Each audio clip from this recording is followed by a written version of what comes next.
I was one of those long-term volunteers I was talking about after college and was working at a children's home in St. Croix when Hurricane Hugo hit. So this would have been in '89. And Hugo hit St. Croix, U.S. Virgin Islands, as a Category 5, one of the strongest storms in history to be in the Caribbean, devastated the island. So that's when I got to know Disaster Childcare at the time. It was called that because folks showed up at our door a few days later, of course, without power or anything. We had no idea they were coming, but knocking on the door, there was a child care coordinator and there was a rebuilding coordinator. And I will always remember that. So that's how I kind of got. I didn't get quite the bug then. I said, oh, that's kind of cool, but I went on with my life, became a school psychologist, and then somehow I ended up here. So in 2001, I took the job as the coordinator at the time of Children's Disaster Services, now called, Disaster Childcare, now called Children's Disaster Services. I'll get this right. And then 9/11 happened just a couple months later. So that's kind of how I started my work with this. So this morning we wanted to talk a little bit about the more kind of global context.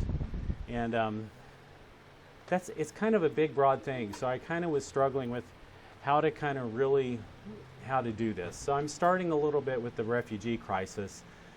I'll talk a little bit about things that we're trying to do as the Church of the Brethren, and then we'll kind of move into talking about terrorism a little bit in the United States. Jean's going to do conversation about the responses, including terrorism responses that we've done, I think. So I'm not going to talk about our specifics as much as we're going to have a little discussion around the broader things. And then I'm also not going to really go into self-care because Judy's going to do self-care later. So, but it is important to be somewhat sensitized to this. And I know with our news cycle, it's easy to be, but when you see that news cycle, do you just turn it off? How do you respond? If you're a responder to something like this, you're living it. And how does that feel? And what are the stages you go through? So this is all to begin to get you thinking in that way. I'm not trying to solve that for you, but to begin to think. So for me and for the international side of Church of the Brethren Disaster Ministries, the global refugee crisis is one of our really huge challenges. And I'm not going to read the quotes up here because I figure you guys can read them. But, we're facing really a huge displacement, unlike anything we've ever seen. It's actually more people than in World War II. Now, the context is somewhat different because we have a bit more capacity than then to help. But still, it's this huge, huge thing. And it is really rather terrifying, especially when we think about the inability that we show as the international community, our governments, to really help stop these wars from happening. What does that mean for us in our society now? So where are we at? At the end of 2015, they were saying there were 65.3 million displaced people. That would be the 22nd largest, I think it's 22nd, largest country in the world if those people were all together. Now all these, we call this forcibly displaced, and that means that there are some that are refugees and some that are still in their countries, and that's called an IDP, or internally displaced person. But they're they didn't choose to leave their home, and it's not because of natural disaster. It's because of conflict or persecution, mostly conflict. So they're saying about 12.4 million more people were displaced in 2015. That's a person every 24 minutes is displaced. And of course, there's a lot of these pictures of the push into Europe last year and all that meant. But that was actually a fairly small percentage of this people. We heard lots and lots about that, and the world community responded to those needs. But it's still a fairly small piece. So here we are talking specifically refugees. That means you've crossed an international border and you're in a different country receiving aid. So the size of the spots have to do with how many people are there. You can see the concentration obviously in the Middle East and Africa mostly, some in Europe. And then you have some from the conflict in Colombia especially, ongoing conflict there. There's a lot of displaced people there, South America. So that's recognizing about how many people we help resettle. I kind of give that whole context, partly to tell you what we're doing. So, I wanted to talk some about the importance of education because it's kind of the single theme I felt like I could talk about out of this whole context. It's really important to us. When we're setting up our Childcare Center, we're not trying to educate, but that it's part of that continuum of creating a routine, normalcy, helping with resiliency, and that we've talked a lot about. Education is part of that. And when you have 50% of out-of-school children in countries affected by conflict, sub-Saharan Africa, and of course girls. So that's really a very huge issue. Who's likely to be the most out of school? I'm going to just click through this. Somewhat similar, but I actually think of poverty as a type of violence, and I think because it really is in terms of how it affects the family, how it creates trauma, how it creates inequity and things in life. So I do think about it as a type of violence. And of course, minority ethnic. And that's always a thing, like our work in South Sudan, the conflict there is still tribal mostly. It's power and tribal. Some of the conflict we're talking about with Boko Haram is tribal. It's somewhat religious, but it's also heavily tribal. The Fulani tribe and Hausa tribes. So why does education matter? These are questions for you.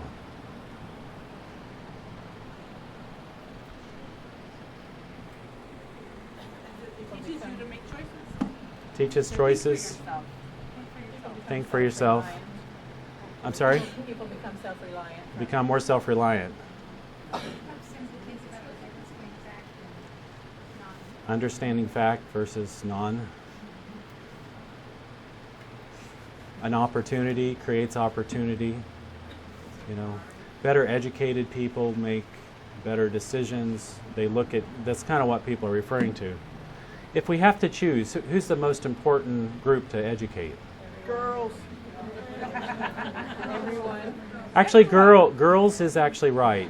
If you have limited dollars, you're going to have the biggest impact on development of any kind by educating girls and women, because they're the ones that are home with the kids. They're teaching them at home. They're sharing that. Where the men are usually off, sometimes working, often causing problems. But seriously, they're not educating the kids until they're older, and then they might push ideologies. But it is really most important to make sure girls and women are educated, and that's the best way to transform a community. And of course, there's some cultural barriers to that. In many cultures, like Northeast Nigeria, that was why all those Chibok girls were targeted, partly because it's a message that girls shouldn't be educated according to Sharia law.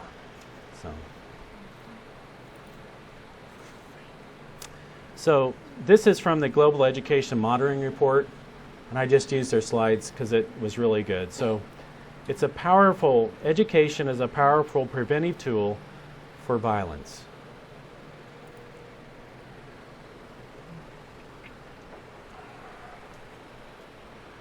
So 50% of refugee children and 75% of refugee youth are out of school.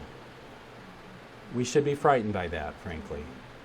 Because how do you create extremism? You isolate people, you put them in difficult situations, they're frustrated, they're angry. And who gets blamed in that? Where does the anger get focused?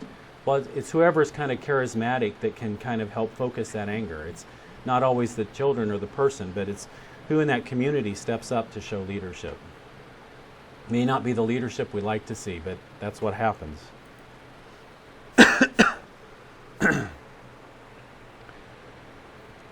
Talking about the importance of inclusive access language and content in schools, to not be just show one side of history, just show one side of religion and things like that. And of course, it's so important in a political process to have well-educated people.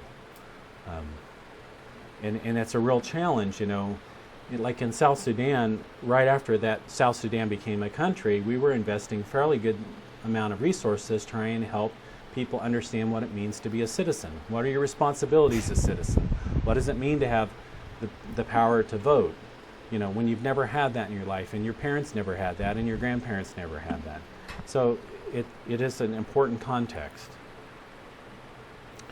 So I wanted to push the refugee crisis and then the importance of education as what we do in that context. And then I was also asked to kind of bring that home. How do we think about terrorism here? And again, I'm not going to go over kind of the details of that because others are.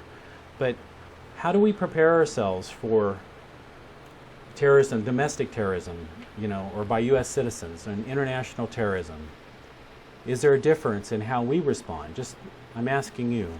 Just showing that, you know, where's most of the type of activity coming from? It's mostly U.S. citizens.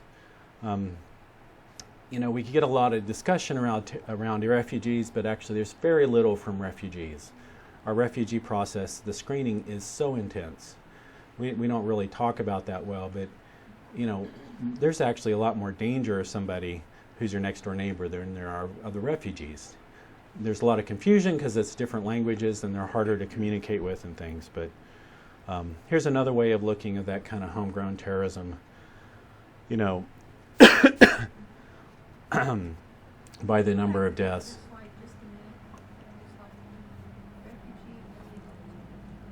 So, and these are just some I found actually just yesterday looking this through, and I do know that, you know, data can be skewed in different ways, so we have to take this somewhat carefully.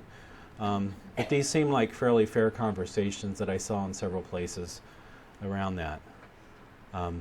Actually, there is a decline in number of terrorist incidents, and of course that depends a lot on how you define terrorism in the United States. And in the 70s, a lot of that had to do with the racial movements, you know, and things like that. I think the challenge we have now is that if we have one, the likelihood of it being a very large event is greater. So how does this, and then there's gun-related deaths as well.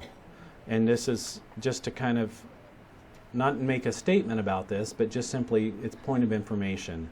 You know, if you look at the bottom, that's the number of gun deaths just in 2005 through most of 2005 versus terrorism deaths from 70 to 2014. So a huge difference. So that's part of the picture that we have in the United States that we're all dealing with. How do people feel about terrorism? Are they worried about it? You can see there is an uptick in worry in the last years, the last decade. So my last slide, just to kind of, is just to say, when will we know that it's an act of terrorism? Do we know that when we respond? Do we know it later?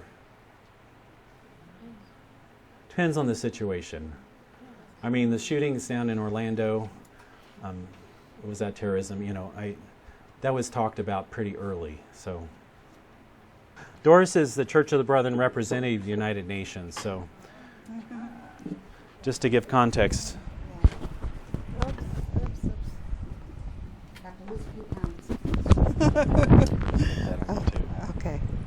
Okay.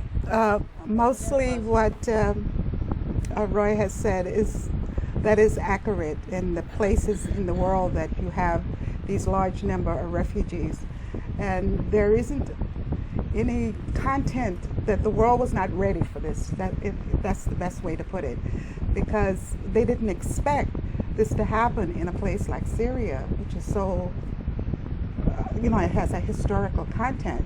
So you didn't expect to have millions of people running, and those that were running from Africa, it was always a big spurt, but they never really got any further than, shall we say, Libya. But now Libya is on fire. So they have crossed Libya and they've gone into Europe as well. So now you have both the Middle East and you have the conflicts that goes on in Africa based on the old colonial setup of states. And that's true in the Middle East as well, because these countries were artificially formed and the people are tribal. So you have all of these conflicts that keep going on and on and on. And then came the component of all of modern day technology. So there are a certain amount of people that had access to this technology. And so more people could be reached. And you have communities that lived in, shall we say, France. I know that a little bit better. And they had been living there for 100 years, just as those that live in the United States. But now all of a sudden they had access to their families back in Algeria, or back in Tunisia, or back in Morocco, that they didn't have before. And so new ideas, old conflicts, old grudges came about. And so you have all of this coming about. And of course, Western education and the availability of it to so many people, whereas before it was not only those who were wealthy or the up class, shall we call it, had access to education. So the lower class, or the so-called middle class, considered it a threat, because you're going to change society when you educate people, which is why even in our schools in Texas or even in New York, community may decide, oh, we don't want to read this book. This book is going to be banned in our schools. Well, here it came in abundance. I mean, here was all this information that had never been seen before and never been known before.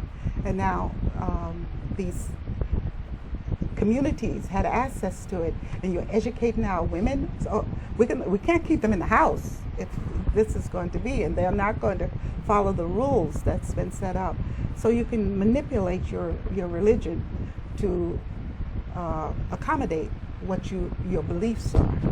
And so I just wanted to throw that out to you, because that's the tragedy and what could happen here, because we have abundance of people coming from different cultures.